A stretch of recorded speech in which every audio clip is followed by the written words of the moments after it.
Salamat po, unang-una dun sa kay Lord talaga na nagbigay sa amin ng opportunity na mapabilang dito. Second, dun sa mga supporters namin in general of all the PBB Gen 11. As you all know, alam niyo yung story namin and kung mapapansin niyo, among all the ships, kami yung pinaka-unique. Pero yung kwento namin, kwento yun ng bawat isa na meron tayong pinaglalaban in life na gusto lang naman natin Fiang Smith binabatikos matapos pahiran ng laway ang mukha ni Dingdong Bahan.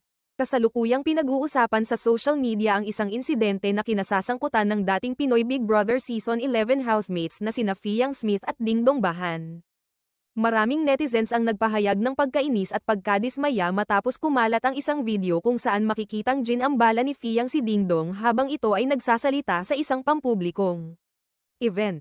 Sa nasabing video na kinunan noong Linggo ika-6 ng Hulyo, malinaw na makikita na habang nagbibigay ng pahayag